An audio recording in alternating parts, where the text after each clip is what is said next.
Hi, and welcome to Ottawa English. I'm Angela. And today we're looking at how to get a high score for an application letter in IELTS Writing Task 1. While it's fairly common to worry about vocabulary as you prepare for the IELTS test, keep in mind that there are a lot of ways you can compensate for any vocabulary issues, and we're going to take a look at those today. IELTS examiners use this rubric or something similar to score your writing tasks.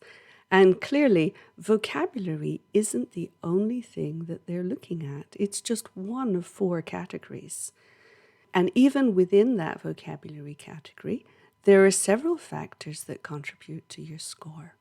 Obviously, word choice matters.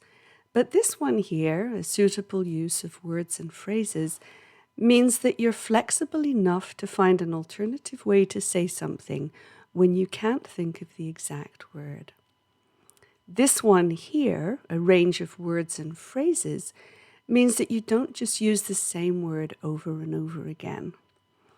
And then this one, precision and accuracy, means that you use the tools of language efficiency. Let's take a look at a response to this prompt, where we're asked to write a letter applying for a job as a waitress or a waiter. And this is the response I've prepared. Stop the video for a moment and read my response.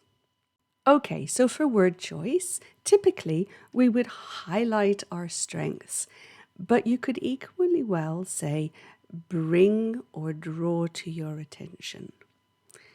Instead of thrilled, you could say happy or delighted. For extends beyond its food all the way down to its staff, you could just say includes both food and staff. And if you didn't know the word for catering, food management would do just as nicely. And finally, I used broad here, but you could say wide. With any of those alternatives, I would still get a good score for vocabulary because all of my choices are appropriate.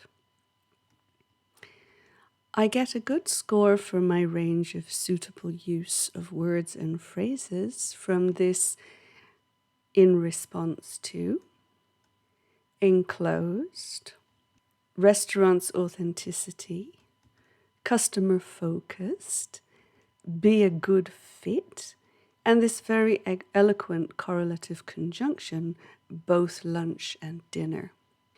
And I haven't repeated myself. For precision and accuracy, I pick up a lot of points for these possessives, these participle adjectives, and these parallels. They all go a long way to giving me a good precision and accuracy score because they make my language so efficient. Okay, so as you can see, there's a lot more to getting your vocabulary score than just knowing specific words and phrases. It does help if some of your phrases are related to the topic, but it's not the end of the world if you don't know any. Okay, so now let's take a look at how we can pick up points in the other sections. For content and coherence, I've zeroed in on 2 ideas. The first one being about how my language would contribute to the atmosphere, and the second about the recognition of my responsibilities in maintaining a good environment. My ideas are good quality because they're what an employer might be looking for in a cover letter. And I've organized my ideas into 2 paragraphs and then introduced each one before expanding with plenty of detail. For my grammatical range and accuracy score, I've formatted my email carefully with an appropriate salutation, an introduction identifying the purpose of my email, and then my 2 ideas, and a conclusion highlighting my availability. I often see emails that start with a name, but you mustn't do that. Don't introduce yourself. In the English-speaking world, readers are expected to look at the salutation to find out who the email or the letter is from. And we all know that, so don't write your name. You'll also notice that I've left a line space in between each part of my email. That's important. Don't forget to do it. It's part of your formatting score. For my connections and transitions, I've used plenty of subordinating conjunctions and conjunctive adverbs. For my grammar and sentence structure, I've used the simple present tense, the present continuous tense, the present perfect, and the second conditional. My sentences, subjects, verbs, and complements are all in the right order.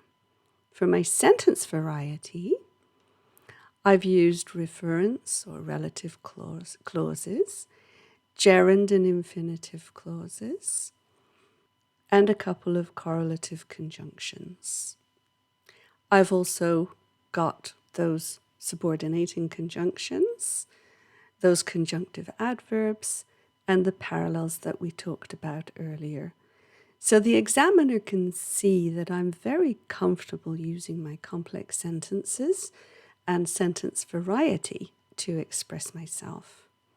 Of course, my spelling and my punctuation is accurate, and that's important.